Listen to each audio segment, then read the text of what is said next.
Hey everybody, it's Chris from Guilty Words, where we unravel crime one word at a time. And I am so happy to be back with you. It's been a minute. Let's talk about James Craig, the dentist who was recently convicted of murdering his wife Angela by poison. What I want to focus on today is the exchanges between James Craig and one of the witnesses, another dentist named Karin Cain, who was a victim of emotional abuse at his hands, even if she didn't realize it at the time. The exchanges that were shared in court are almost textbook for emotional abuse, and so I want to look at them and discuss that aspect of the case. At one point, the defense said to her, "He's a good writer, isn't he?" And she said yes. And he is a true master example of how to manipulate with words.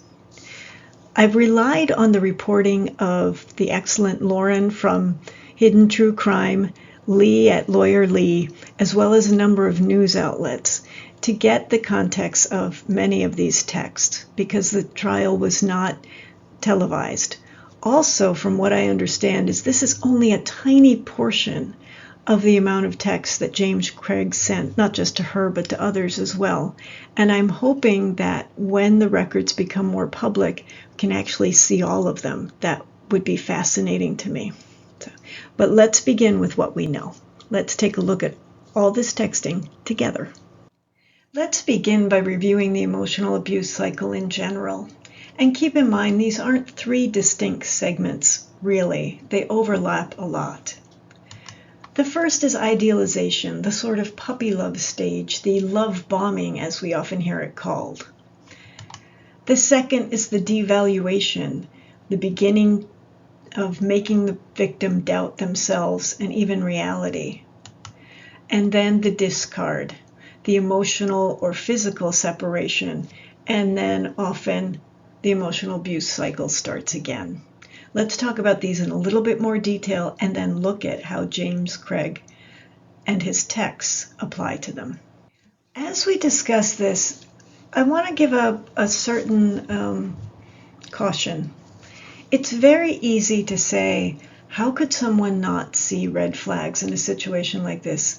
Because we're not involved in it and we're, armchair quarterbacking after it's all over. But when you're in the middle of a situation like this, it's very difficult to see. The other thing, especially about emotional abuse, is that it mimics a healthy relationship. Most healthy relationships start off with a little bit of this sort of, initial attraction and that kind of thing. And it's fun and it feels good. And things will settle into a more steady, low-key cadence. But in the beginning, you kind of enjoy it. The idealization stage in emotional abuse goes a step further, though.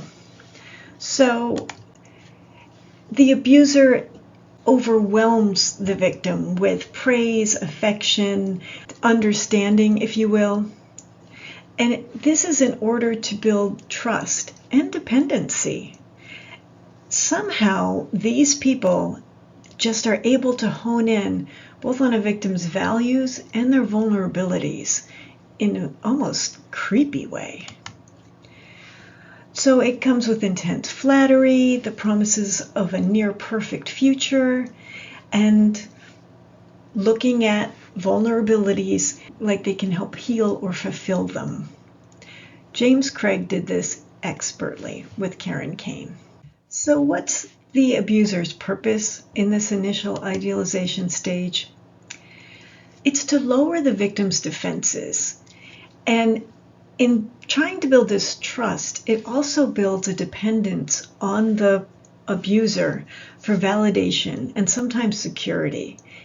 It's setting up the control of the abuser on the victim. And it's done in an insidious way by making the victim feel safe and by making them feel special. And this doesn't necessarily always apply to romantic relationships. Often it does, but I've seen it in work relationships, friendships, and other kinds of relationships as well. Now, the impact on the victim, what does this stage do? it makes the victim feel loved, secure, and sometimes they will overlook red flags because of the intensity of this. They are becoming genuinely emotionally attached, and they sincerely believe the relationship is genuine. They don't have any reason not to. And because of that, it sets the stage for future manipulation. Now, fortunately for Karin Cain, this didn't go long term. She got out of it very fast and actually flipped the switch on the third stage, as we'll see. Let's take a look at James Craig's actual words to Karin. He says, "I know I can be all right without you, but Karin, I don't want to be." The manipulation, by saying he's dependent on her, it makes her feel essential. Remember, too, that she met him at a conference, so it was sort of a safe place. It wasn't an online dating situation. If you ever want a video on what guys say in online dating sites, happy to provide it. It's really something. The fact she met him there meant that they already had a common interest, and there were certain assumptions that could be made because of that, based on intelligence and interests and even economic equality. So this rapid fostering does make her feel essential. Keep in mind, too, she was just getting out of it's like a 23-year marriage and had just gotten back into the dating scene. So this is all new. The problem is that I might be completely in love with you after 3 days, and that's nuts. Now, this, yes, should have been a red flag, but it's also kind of fun and nice to hear, depending how seriously you take it. And it is overwhelming to a victim, this sort of exaggerated love. And it does create that feel of being uniquely special. And who doesn't want to feel uniquely special in a relationship? That's part of what makes a healthy relationship healthy, is each person thinks the other is special. So many things I can't write now because I'm trying to get through this day without being too turned on the whole time.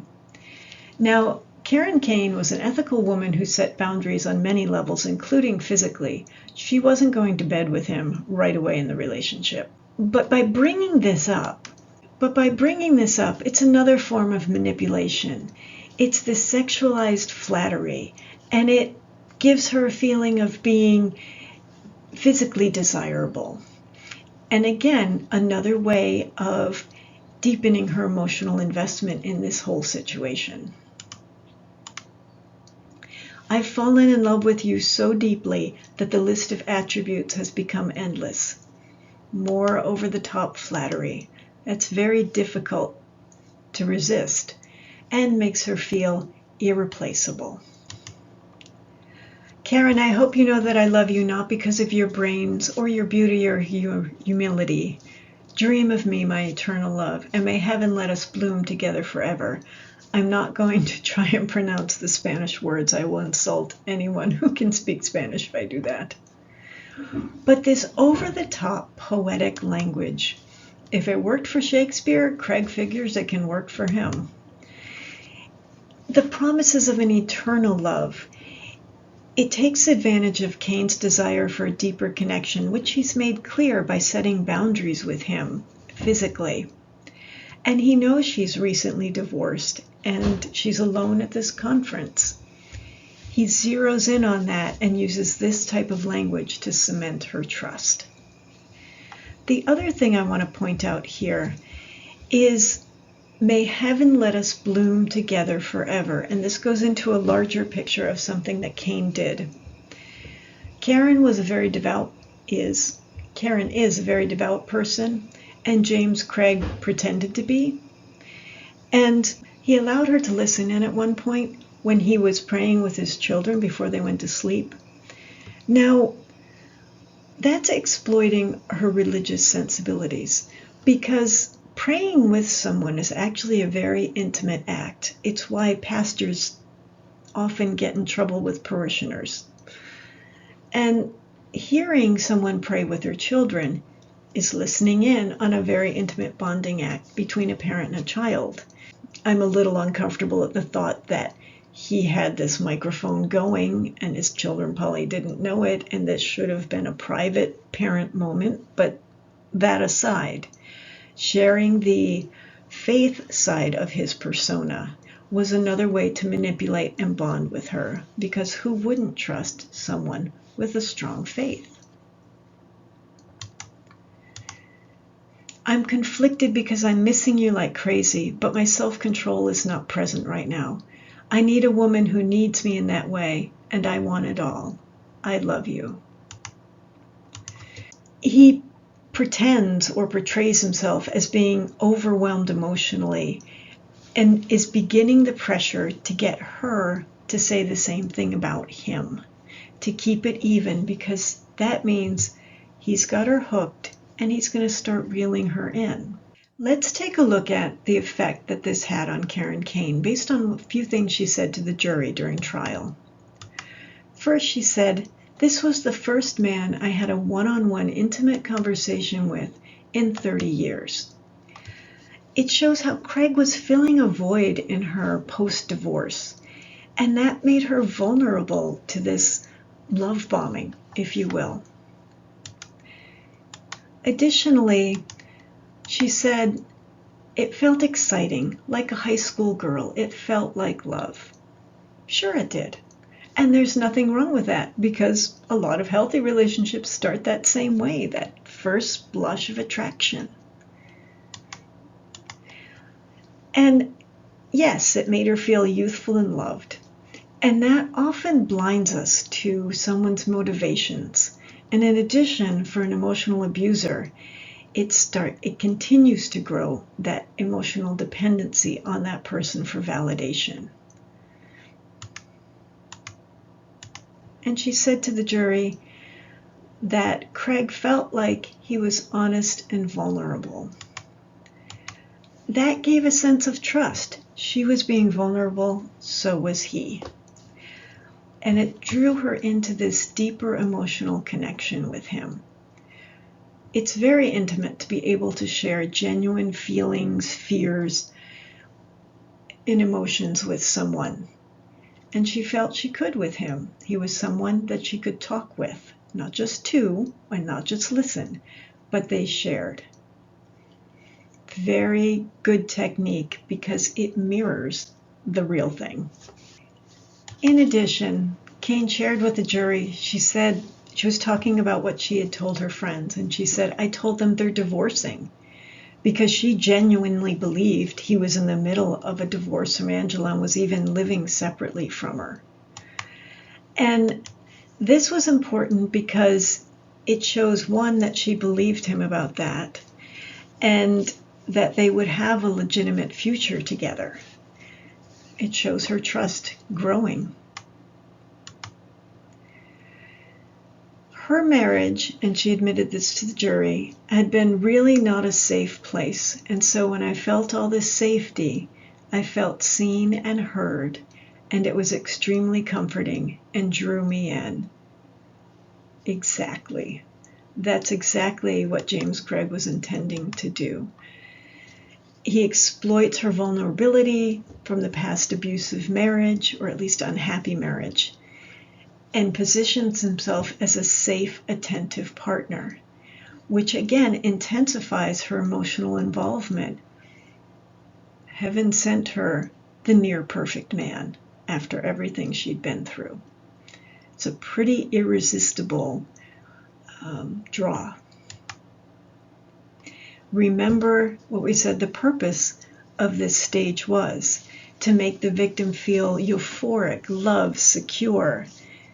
And because of that, either overlooking or genuinely not seeing the red flags, emotionally invested with complete belief that the relationship is genuine. And once that's set, manipulation gets worse. Then we're on to stage 2, the devaluation stage.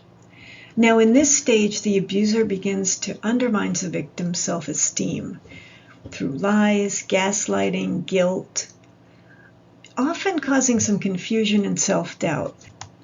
Sometimes you see an alternating of affection with cruelty, false narratives, and an introduction of guilt. We didn't see alternating affection with cruelty in Karin's case, but we certainly saw the other two. The reason Craig would do this is because he wants to weaken Karin's confidence and independence, to make her more reliant on him for validation. The creation of the confusion and self-doubt is a power move because it keeps her seeking approval from him, but also asks him to interpret reality for her about what's true with, in his case, his marriage. And the victim begins to feel confused, anxious, insecure, a lot of times blaming themselves for the behavior. We hear that a little bit later with her. And in a longer-term relationship, they may work harder to try and get affection, the same affection they felt in the idealization stage. And the emotional entanglement gets worse.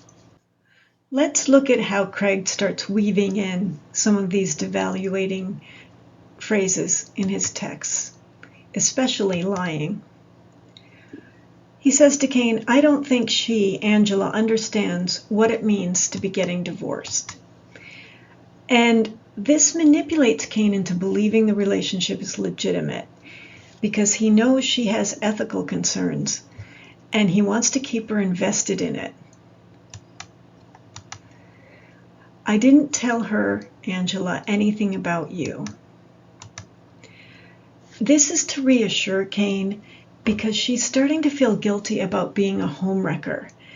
He's maintaining this illusion that this is a moral relationship, that what's going on between him and his wife has nothing to do with what's going on between the two of them. Maybe she will decide to stay gone for a long time. This was in the context of explaining to Karin that his wife Angela was on a trip. But it certainly has creepy overtones considering his actions.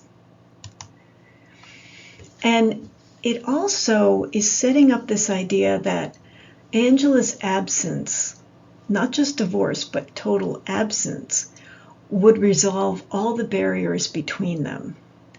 And again, hitting on manipulating Cain's hopes for a future with this man who seems so ideal. "Just for the record, I will never drug you." What the hell? Given what's happening. But let's talk about it for a minute and then I'll have a mini rant.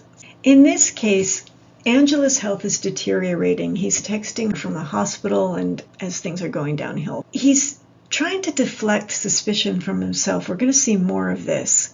It's a subtle form of gaslighting. If he is ever accused of drugging her, his wife, he's already sort of set the stage for Karin to believe it's not true. But the fact that he says this, at first I wondered, is it just kind of like a grim humor joke? Just for the record, I'll never drug you. Or was he seriously trying to reassure her, I will never drug you? Well, there are certain things that you kind of take for granted in a healthy relationship, and one of them is that your partner is not going to drug you. It shouldn't need to be one of those things that's discussed and explained on a checkbox form. Nope, I won't drug you. I'm a good guy. This is so inappropriate and bizarre if he said it in that way. But in her case, I could see her reading it as a light offhand comment. But wow, what a comment. "I am undergoing an onslaught of how I must have poisoned Angela right now." Now he's beginning to set himself up as a victim, false accusations, in order to get Karin's sympathy and to keep her emotionally tethered. Now, he claims these are Angela's concerns, that Angela is accusing him of poisoning her. And I don't think there was anything in the trial that indicated that she actually did that. So again, it's a form of gaslighting. because it's really down the line the police who are going to accuse him of this, and he suspects it. And so he's preparing her for, I'm innocent, believe me. Not Angela, not the police, believe me. She's absolutely convinced that's what must be happening to her. He's framing Angela's supposed suspicions as irrational and dismisses what might have been Karen's genuine, legitimate concerns about, are you? It comes down to control. I need you in my life, someone who understands me, someone who won't accuse me of ridiculous things. The manipulation is getting very heavy-handed here. In this case, he wants to exploit her empathy, and she is a very caring, empathetic woman. He's positioning her as an emotional savior to deepen his commitment to her, to deepen their bond, all during Angela's hospitalization. Your love is what I'm clinging to. Again, it's emotional pressure. I need you, making it harder for her to pull back, making her feel more responsible for him, especially during this crisis time. In Karen's responses, we see that these techniques are working. She says, maybe she's not on the same page as you, meaning Angela, and the divorce. And it shows how much she believed Craig's divorce narrative. He's manipulated her into wholeheartedly believing his presentation of the state of the marriage. She says, this is scary. I didn't want to be a part of breaking up a marriage. She's beginning to realize maybe things aren't quite as far along in the divorce as she thought. She's beginning to show her emotional conflict. She has feelings for him, but she also has her ethics. I don't want to watch Angela's heartbreak so mine can find joy. She's starting to feel guilty about the relationship. His lies have worked. She's in this conflicted emotional state, questioning her role in the breakup of their marriage and the whole situation. I wish this was not our reality. I wish I had met you longer after your actual divorce. When she realizes that he is not as close to being divorced as she thought, this demonstrates her conflict in this, that she wants to stay with him, but this is going against her core beliefs. And she wishes that things had been more settled with his wife so she wasn't involved in it in any way whatsoever. And Craig goes on to explain things to the jury as well. She says, whether that makes me incredibly naive and silly, I don't know. But I didn't see anything as a red flag. She's in the middle of it. And for any of us that have been in the middle of any number of situations where we think we know what's going on, and later, after it's over, look back and say, oh my heavens, why did I not see that? That's where she's at. It shows how effective Craig was at pulling her in and clouding her judgment, which is a hallmark of devaluation. You don't trust your own judgment. I didn't willingly have a relationship with someone who was in a marriage because she wouldn't. She had ethics and boundaries. And this is when she discovered how badly she had been exploited by Craig. No, not even in the days or weeks after. Now I do. But at the time, I missed it all. Looking back on it, she admits how she was sucked into all this calculated deception and eventually was totally blindsided by the police about what was really going on. To her credit, and absolute credit, once she saw the facts, she didn't try and rationalize around them. Sometimes in longer-term relationships, and you've seen this in other true crime cases, the partner will be like, the police are making up evidence. The police are lying. None of this is true. Everybody's out to get my partner. She didn't do that. She was like, Oh boy. And remember, the whole purpose of the devaluation stage for the abuser is to make the victim feel confused and anxious and insecure, blaming themselves. If this had gone on longer, working harder to get back to that first initial idealization stage that felt so good. Now here's where the whole situation between James Craig and Karin Cain deviates from the standard pattern of emotional abuse. It's the discard stage, because that was precipitated by the police and Craig's arrest, which is not the usual way the discard stage plays out. Usually, the abuser will distance themselves, leaving the victim feeling rejected and worthless, and then often re-engage to keep pulling them back in because everything's a game and control. So there may be abrupt emotional or physical withdrawal, attempts to rekindle the relationship to maintain control, definitely leaving lasting trauma behind. Not trauma that can never be recovered from, but definitely trauma that needs to be worked through. The purpose of the discard stage is the fact that it's the ultimate control. Discard the victim, reinforce the power, move on to new targets, or pull this target back in. The impact on the victim, talk about the ultimate mind game. Rejection, self-doubt, trauma, trying to understand what went wrong, questioning their own worth, effects on trust, self-esteem. After Craig is arrested, he writes Karin from jail, and she burns the first few letters in a very strong, self-affirming step to separate herself from this man and move on.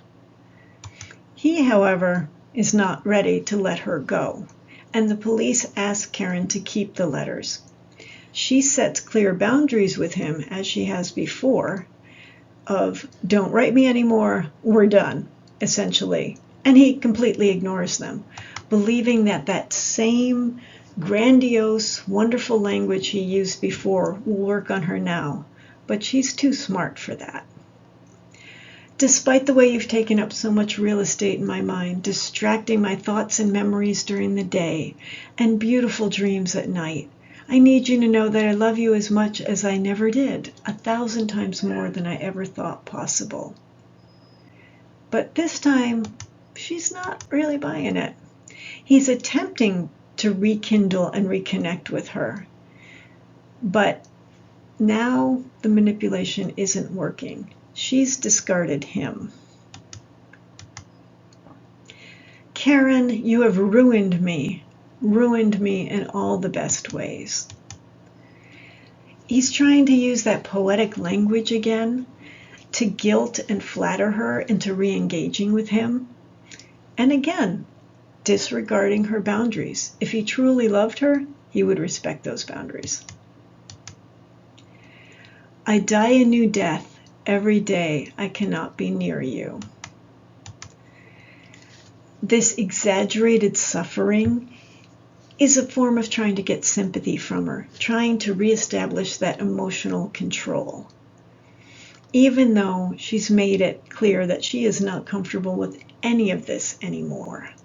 Remember the purpose and the impact of the discard stage on the victim.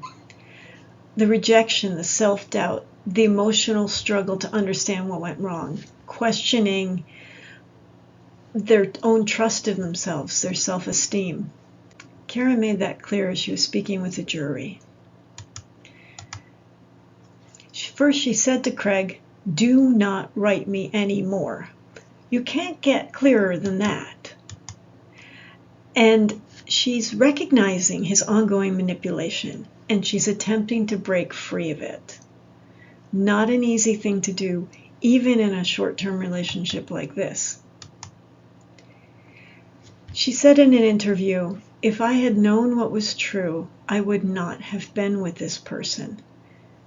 Her regrets show the trauma she's been through, and she feels betrayed because she was. And she even questions her own judgment. I imagine she's asked herself, how could I not have seen it? Welcome to the world of being human.